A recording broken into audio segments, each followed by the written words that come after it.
Hello everyone, welcome to my beautiful सा YouTube channel straight to goal, जहां आज हम लोग करने वाले हैं क्लास 10th लाइव प्रोसेस के सारे important diagrams with full explanation. चलिए फिर स्टार्ट करते हैं पढ़ना।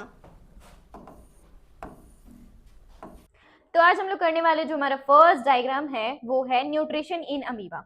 ठीक है, कैसे अमीबा अपने फूड को लेता है, उसको डाइजेस्ट करता है, उससे न्यूट्रिशन लेता है और उसको इजेक्ट आउट करता है। इन सारे प्रोसेस को हम देखेंगे इस डायग्राम के थ्रू। ये डायग्राम बहुत ज्यादा इंपॉर्टेंट है। ये डायग्राम और ये written work same to same आपको अपने एग्जाम में भी लिखना है ताकि आपको पूरे के पूरे मार्क्स मिले। ठीक है, चलो देखते हैं न्यूट्रिशन इन अमीबा की तरफ।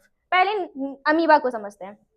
अमीबा क्या है? एक यूनिसेल्युलर ऑर्गेनिज्म है जिसमें एक न्यूक्लियस होता है। न्यूक्लियस क्या होता है मैम? देखो, जैसे हमारा ब्रेन होता है ना, जो हमें सारा सिग्नल देता है कि हमें हाथ हिलाना है, बोलना है, कुछ भी करना है, उसी तरह से न्यूक्लियस क्या करता है? पूरे सेल को सिग्नल देता है। ठीक है, ये जो डॉटेड फॉर्म में है वो है अपना साइटोप्लाज्म, और जो ये कॉर्नर जो लास्ट ये ब्लैक से लिखा हुआ है जो दिया हुआ है उसको हम बोलते हैं सेल मेम्ब्रेन। क्या बोलते हैं? Cell membrane. 3 पार्ट्स होते हैं एक पूरे सेल में। ठीक है, अब देखो, ये है अपना अमीबा, लालची सा अपना अमीबा। देखा इस फूड पार्टिकल को अपने सामने, ये जो रेड पार्ट का है वो क्या है? फूड पार्टिकल है। ठीक है, जैसे ही ये देखेगा फूड पार्टिकल को तो क्या करेगा? अपने पैर पसारने लगेगा। ठीक है, पैर पसारने लगेगा। उस पैर को हम क्या बोलते हैं? फॉल्स लेग बोलते हैं। क्या बोलते हैं? False leg. और उसका नाम क्या है? सूडोफोडिया। क्या नाम है? सूडोफोडिया। ठीक है, अब क्या किया? अमीबा अपना पैर पसारा और लास्ट में क्या किया? उसको क्लोज किया। क्लोज करके क्या बनाया? Food vacuole. क्या बनाया? Food vacuole. और इस फूड वैक्यूल में अब क्या प्रेजेंट है? फूड प्रेजेंट है। अब ये जो पूरा साइटोप्लाज्म है ना, ये पूरा साइटोप्लाज्म क्या करेगा? एंजाइम्स प्रोवाइड करेगा। जैसे हमारे स्टमक में फूड जाता है ना, तो फूड स्टमक क्या करती है? बहुत सारे एंजाइम्स निकालती है ताकि उस फूड को डाइजेस्ट कर पाए। उसी तरीके से जो ये साइटोप्लाज्म है वो क्या करेगा? एंजाइम्स निकालेगा और यहाँ पे भेजेगा, और वहां पे क्या होगा? फूड का डाइजेशन होगा। ठीक है, क्या होगा? डाइजेशन होगा। डाइजेशन होके क्या निकलेंगे? कुछ केमिकल्स निकलेंगे एज अ न्यूट्रिशन, जो क्या करेगा? वापस से साइटोप्लाज्म में ये छोड़ देगा। क्या करेगा? इसको छोड़ देगा। जितना भी न्यूट्रिशन निकला ये सारा साइटोप्लाज्म में भेज दिया। ठीक है, अब फूड वैक्यूल में क्या प्रेजेंट है? Waste material. क्या प्रेजेंट है? Waste material. कोई भी फूड खाएंगे तो उसमें से एक हमारा क्या निकलता है? न्यूट्रिशन। दूसरा हमारा क्या निकलता है? वेस्ट प्रोडक्ट, जिसको क्या करना होता है? इजेक्ट आउट करना होता है। क्यों करना होता है? कि वो हमारी बॉडी के लिए हार्मफुल है, वो हमारे नीड का नहीं है। ठीक है, तो अब क्या करेगा? ये अमीबा अपने पैर खोलेगा और उस वेस्ट मटेरियल को फेंक देगा बाहर। ठीक है, समझ में आया? और वापस से जैसे शेप में था वो उस शेप में आ जाएगा। यही है हमारा न्यूट्रिशन इन अमीबा। तो अब हम लोग पढ़ने वाले हैं न्यूट्रिशन इन ह्यूमन बीइंग। अभी तक हमने क्या देखा? न्यूट्रिशन इन अमीबा, कि कैसे जो अमीबा है अपना फॉल्स लेग बनाता है, फूड वैक्यूल बनाता है, उसमें फूड लेता है, उसको डाइजेस्ट करता है और फिर एक्सक्रीट आउट कर देता है। ठीक है, अब हम लोग पढ़ेंगे न्यूट्रिशन इन अमीबा, कि हम जो खाना खाते हैं उसके साथ क्या हो रहा है हमारी बॉडी में, क्या ऐसे फंक्शन होते हैं, क्या ऐसा केमिकल रिएक्शन होता है कि हमें तुरंत एनर्जी मिल जाती है। ठीक है, तो अब हम लोग देखने वाले हैं न्यूट्रिशन इन अमीबा इस पूरे डायग्राम के थ्रू। ठीक है, तो न्यूट्रिशन कहाँ से स्टार्ट होता है? ऑब्वियसली माउथ से स्टार्ट होता है। हमारा जो डाइजेशन का प्रोसेस होता है वो माउथ से स्टार्ट होता है, ये आप समझ लो। ठीक है, डाइजेशन क्या है? Breaking down of food. और जैसे ही हम मुंह में खाना डालते हैं हमारे टीथ क्या करता है? बाइटिंग करता है, च्यूइंग करता है, क्रशिंग करता है। तो इससे क्या हो रहा है? ब्रेकिंग ऑफ फूड ही तो हो रहा है। तो डाइजेशन का प्रोसेस कहाँ से स्टार्ट होता है? हमारे माउथ से स्टार्ट होता है। ठीक है, उसके बाद हमारे माउथ में और क्या क्या प्रेजेंट होता है? एक टेथ होता है मैम, दूसरा एक चिपचिपा सा लिक्विड होता है जिसको हम बोलते हैं सलाइवा। ठीक है, हिंदी में बोलते हैं थूक। ठीक है, इंग्लिश में क्या बोलते हैं? सलाइवा बोलते हैं। सलाइवा में क्या प्रेजेंट होता है? Salivary amylase. क्या प्रेजेंट होता है? सलाइवरी अमाइलेज, जो क्या करता है? फूड में जितना भी स्टार्च प्रेजेंट है उसको वो क्या करता है? ब्रेक डाउन करता है और डाइजेस्ट करके किसमें कन्वर्ट करता है? सिंपल शुगर में। किसमें करता है? सिंपल शुगर में। समझ में आया? और हमारे माउथ में क्या होता है? टंग होता है, जिससे हमें पता चलता है कि जो खाना हमने खाया है वो तीखा है, खट्टा है, मीठा है, कैसा है, वो हमें कैसे पता चलेगा? हमारे टंग के थ्रू पता चलेगा। समझ में आया? जब फूड का क्रशिंग हो जाता है, जब स्टार्च जो हमारा है वो डाइजेस्ट हो जाता है, उसके बाद हमारा माउथ क्या फॉर्म करता है? बोलस फॉर्म करता है। बोलस क्या होता है? Food particle plus saliva. Food particle plus saliva एक सॉफ्ट सा टेक्सचर सेम साइज का फॉर्म करता है। ऐसा गोल गोल सा स्ट्रक्चर होता है। ठीक है, इस तरीके का स्ट्रक्चर होता है, उसको हम बोलते हैं बोलस। क्या बोलते हैं, बोलस, और वो प्रोसीड करता है आगे की प्रोसेस के लिए। वो क्या करता है, प्रोसीड करता है आगे की प्रोसेस के लिए। अब हमने क्या किया, माउथ में फूड लिया, च्यू किया, क्रश किया, सब कुछ हो गया है। अब क्या करेगा, फूड हम इंगल्फ करेंगे। इंगल्फ करने का मतलब निगलेंगे, निगलते हैं ना फूड, जैसे देखो निकले, तो यहाँ पे क्या हुआ, मोशन हुआ ना। ये कहाँ क्यों होता है, इस पार्ट की वजह से होता है। ये हमारा फूड क्या होता है, ईसोफेगस के थ्रू फिर हमारा आता है स्टमक में। कहाँ आता है, स्टमक में। ईसोफेगस क्या है, ईसोफेगस एक कनेक्शन है माउथ से स्टमक तक का, ठीक है। और पूरे ईसोफेगस में एक पेरिस्टलिटिक मूवमेंट होता है। क्या होता है, पेरिस्टलिटिक मूवमेंट कैसा होता है, इस तरीके का, ऐसे, ठीक है। उसको हम बोलते हैं पेरिस्टलिटिक मूवमेंट, जो हेल्प करता है फूड को कंटिन्यूअसली अपने स्टमक में आने के लिए, वो उसको रुकने नहीं देता है किसी भी पार्ट में, ठीक है। अब जैसे ही फूड हमारे स्टमक में आया, हमारे स्टमक को मिलता है सिग्नल। क्या मिलता है, सिग्नल, और हमारा स्टमक क्या होता है, एक्टिव हो जाता है, और क्या निकालने लगता है, HCl निकालने लगता है, दूसरा पेप्सिन निकालने लगता है। और HCl तो एक बहुत ही पावरफुल एसिड है ना, तो उसको न्यूट्रलाइज करने के लिए, उससे अपने स्टमक के इनर लाइनिंग को प्रोटेक्ट करने के लिए क्या निकालता है, म्यूकस। क्या निकालता है, म्यूकस, ठीक है। तो HCl क्या करता है, अब फंक्शन देखते हैं। तो HCl क्या करता है, HCl फूड को एसिडिक बनाता है, ताकि जो एंजाइम पेप्सिन निकला है वो उस पर अच्छे से एक्ट कर पाए, ठीक है। और म्यूकस क्या करता है, हमारी जो स्टमक की लाइनिंग है उसको प्रोटेक्ट करता है। और पेप्सिन क्या करता है, पेप्सिन करता है प्रोटीन का डाइजेशन, प्रोटीन का ब्रेक डाउन। समझ में आया। और आपको मैं बता दूं कि हमारे जो स्टमक में सिर्फ 3% ऑफ डाइजेशन होता है, सिर्फ 3% ऑफ द ब्रेक डाउन होता है। बाकी कहाँ पे होता है मैम, तो वो हमारे स्मॉल इंटेस्टाइन में होता है। कहाँ होता है, स्मॉल इंटेस्टाइन में। तो चलो अब चलते हैं हम लोग स्मॉल इंटेस्टाइन पे। तो जैसे ही आप इधर आओगे ना, तो ये जो फर्स्ट पार्ट है उसको हम बोलते हैं ड्यूडेनम। क्या बोलेंगे, ड्यूडेनम बोलेंगे, ठीक है।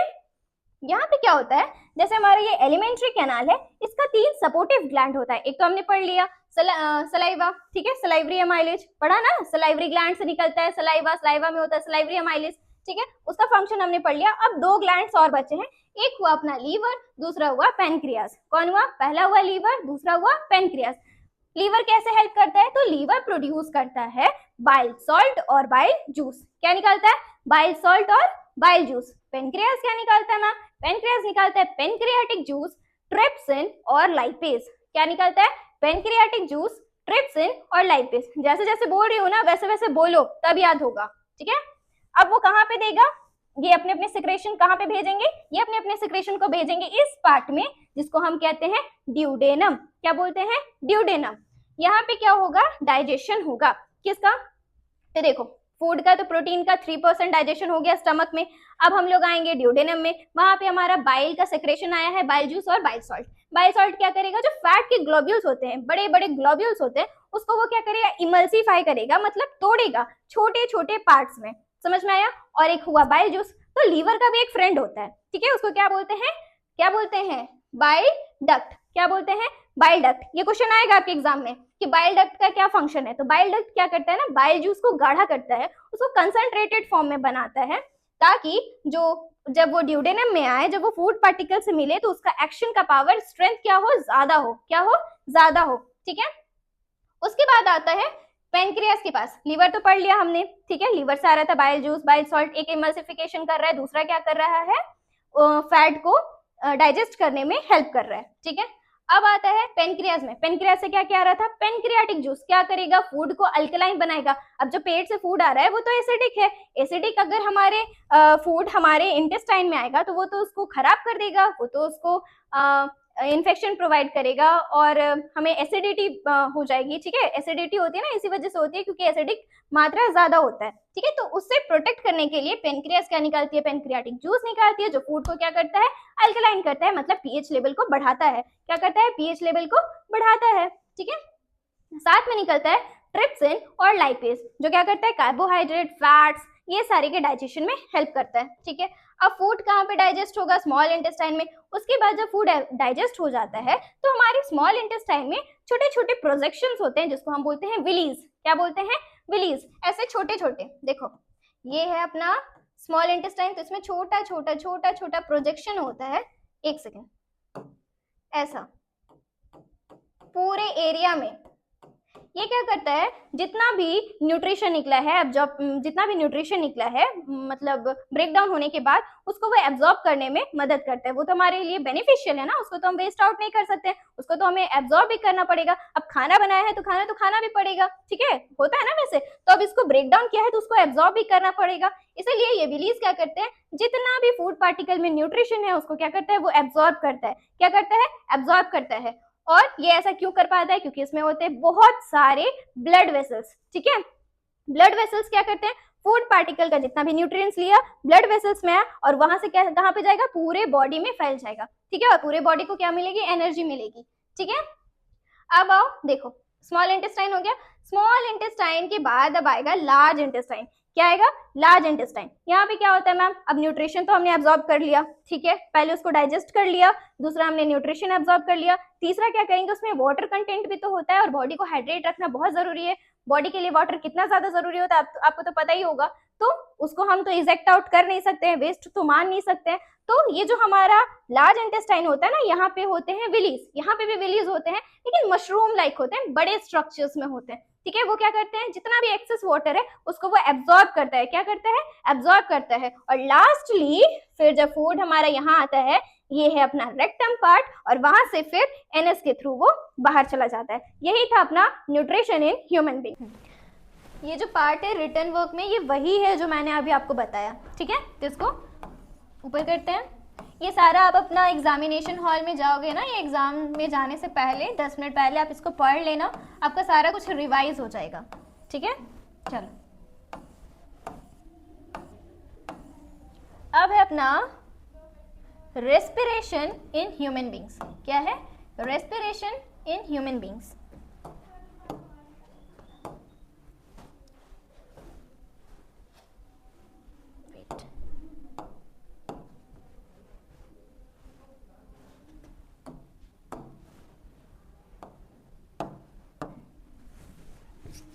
अब हम लोग पढ़ेंगे रेस्पिरेशन इन ह्यूमन बीइंग। क्या होता है रेस्पिरेशन, बताओ। सांस लेना, छोड़ना, ये होता है रेस्पिरेशन? बिल्कुल नहीं, ये नहीं होता है रेस्पिरेशन। ये तो एक फिजिकल मैकेनिज्म है जिसको हम लोग ब्रीथिंग बोलते हैं। ये एक पार्ट जरूर है रेस्पिरेशन का, बट ये रेस्पिरेशन नहीं है। रेस्पिरेशन एक सेल्यूलर मैकेनिज्म है जो सेल के अंदर होता है, केमिकल मैकेनिज्म है, ठीक है। और ब्रीथिंग इसका पार्ट है, ठीक है, समझ में आया। चलो देखते हैं डायग्राम के थ्रू।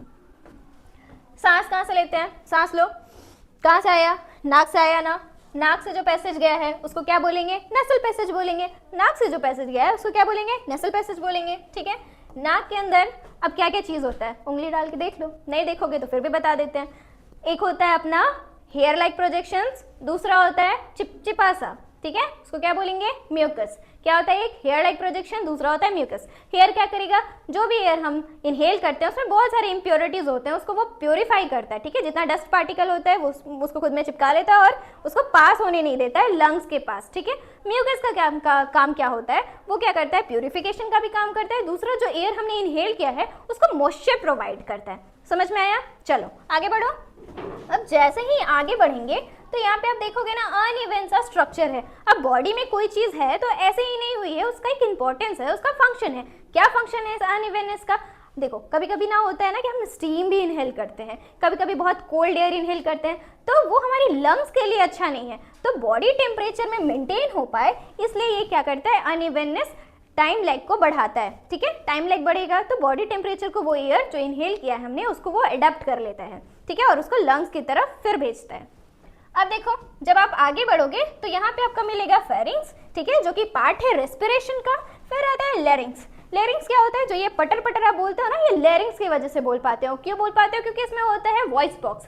क्या होता है, वॉइस बॉक्स, जिसकी वजह से आवाज निकलती है आपकी। अगर लेरिंग्स में कोई प्रॉब्लम है ना तो आवाज नहीं निकलेगी।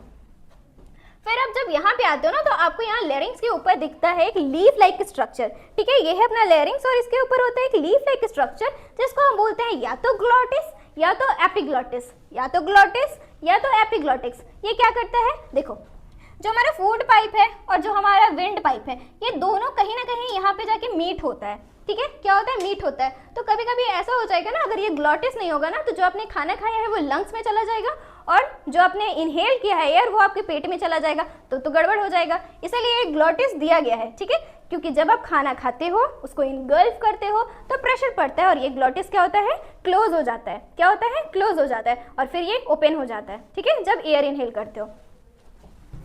और यहाँ से आपका जो फूड पाइप है वो पीछे की तरफ चला जाता है और यहाँ स्टमक को मीट करता है और ये अपना जो विंड पाइप है वो आगे की तरफ आ जाता है और लंग्स को मीट करता है। समझ में आया?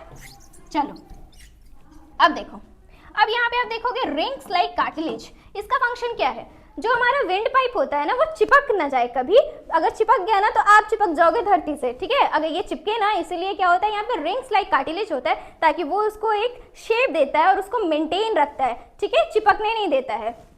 उसके बाद ये यहाँ पे दो पार्ट्स में डिवाइड होता है जिसको हम बोलते हैं ब्रोंकाई। क्या बोलेंगे, ब्रोंकाई। दो पार्ट में डिवाइड हुआ, ये है अपना ट्रैकिया और ये है अपना ब्रोंकाई और ये दोनों लंग्स में जाता है, एक इसमें और एक इसमें। और इसका भी फिर होता है सब डिविजन्स। क्या होता है, सब डिवीजन, जिसको हम बोलते हैं ब्रोंक्यूल्स। क्या बोलते हैं, ब्रोंक्यूल्स। ये जो डिवीजन था इसको बोलेंगे ब्रोंकाई और ये जो सब डिवीजन है उसको हम बोलेंगे ब्रोंक्यूल्स, ठीक है। और ये फिर एंड अप कहाँ पे करता है, एल्वियोलाई में करता है। एल्वियोलाई क्या है, बलून लाइक स्ट्रक्चर है, छोटे छोटे बलून्स होते हैं हमारे लंग्स के अंदर जो क्या करते हैं, मेनली इंपॉर्टेंट है किस लिए, गैसेस एक्सचेंज के लिए।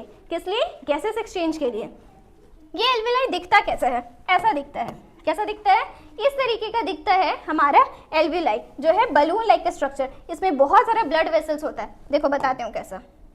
ये अपना एल्वियोलाई, मान लो एक सिंगल एल्वियोलाई बनाते हैं तो ऐसा दिखेगा, ठीक है।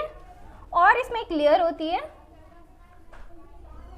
और इसमें होता है ब्लड, इसमें होता है ब्लड।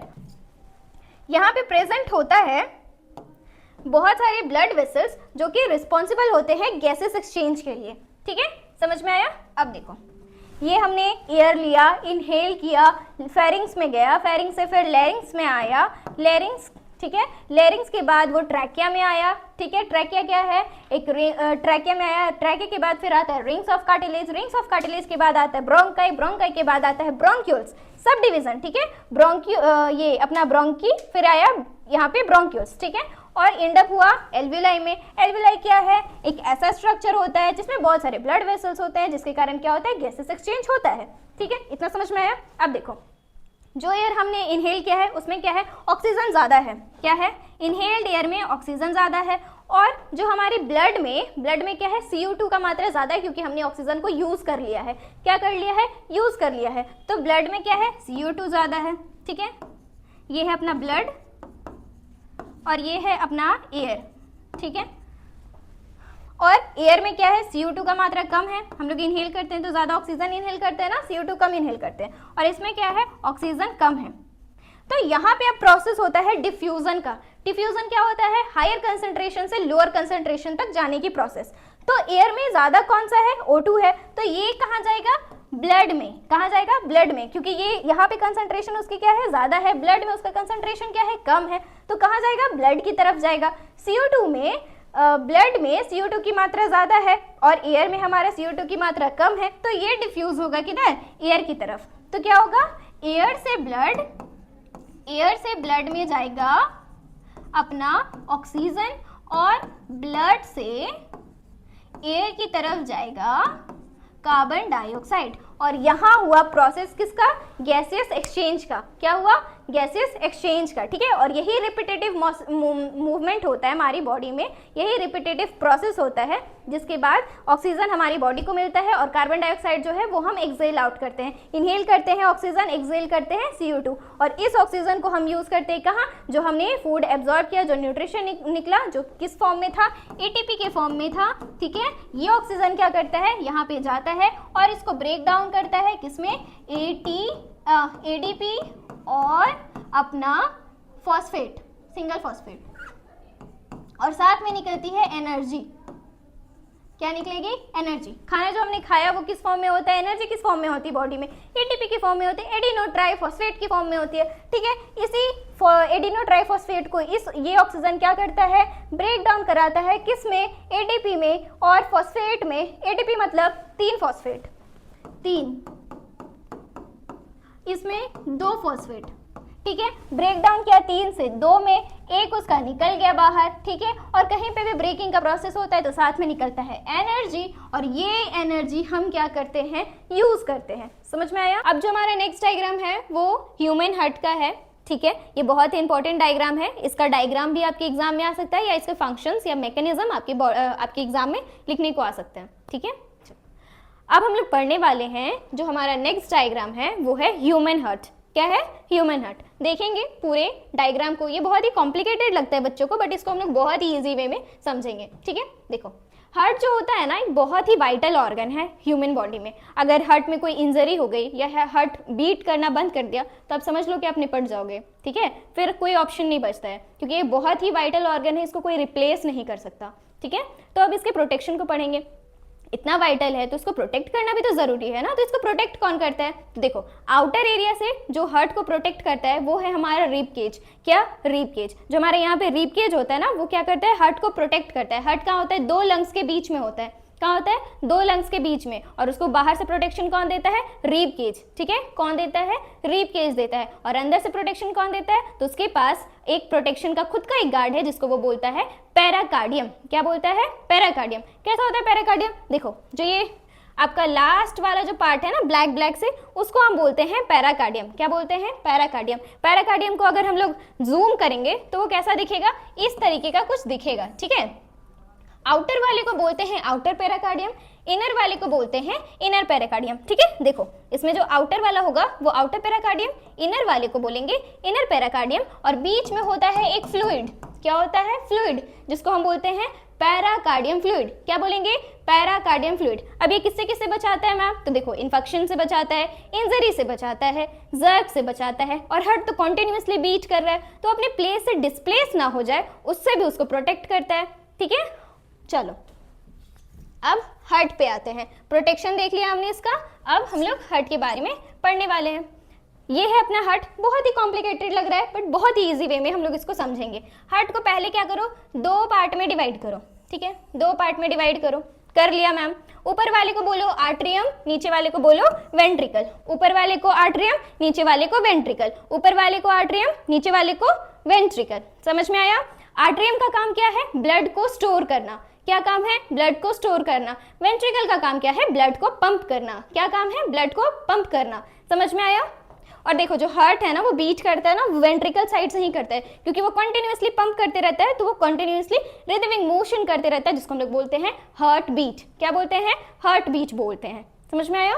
ठीक है, इतना समझ में आया? ऊपर वाला आर्ट्रियम, नीचे वाला वेंट्रिकल। ऊपर वाला आर्ट्रियम, नीचे वाला वेंट्रिकल। ऊपर वाला क्या करेगा? ब्लड को स्टोर करेगा। नीचे वाला क्या करेगा? ब्लड को पंप करेगा। तो समझ में आया? चलो, अब इसको बीच से काटो। क्या करेंगे?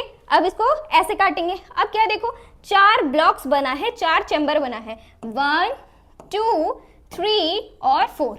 यही है हार्ट का 4 चैम्बर। क्या है? 4 चैम्बर। समझ में आया? अब देखो, ऊपर वाला आर्ट्रियम था हम लोग का, तो जो ऊपर वाले पार्ट का राइट साइड है उसको हम बोलेंगे राइट आर्ट्रियम। क्या बोलेंगे? Right atrium. और जो लेफ्ट साइड में है उसको हम बोलेंगे लेफ्ट आर्ट्रियम। समझ में आया? वैसे ही नीचे आएंगे, नीचे वाले पार्ट को वेंट्रिकल बोलते हैं मैम। बिल्कुल, तो राइट वाले पार्ट को क्या बोलेंगे? राइट वेंट्रिकल बोलेंगे, और लेफ्ट वाले को क्या बोलेंगे? लेफ्ट वेंट्रिकल बोलेंगे। समझ में आया? ठीक है, चलो अब इसको हटाओ। इतना समझ में आ गया किसको क्या बोलते हैं? 4 ब्लॉक्स होता है, फर्स्ट, सेकेंड, थर्ड और फोर्थ। इसको बोलते हैं राइट आर्ट्रियम क्योंकि ये आर्ट्रियम के राइट साइड में है। इसको बोलते हैं लेफ्ट आर्ट्रियम क्योंकि वो आर्ट्रियम के लेफ्ट साइड में है। इसको बोलते हैं राइट वेंट्रिकल क्योंकि ये राइट साइड में है। इसको बोलते हैं लेफ्ट वेंट्रिकल क्योंकि ये लेफ्ट साइड में है। ठीक है, 4 चैम्बर हो गया। इतना समझ में आया?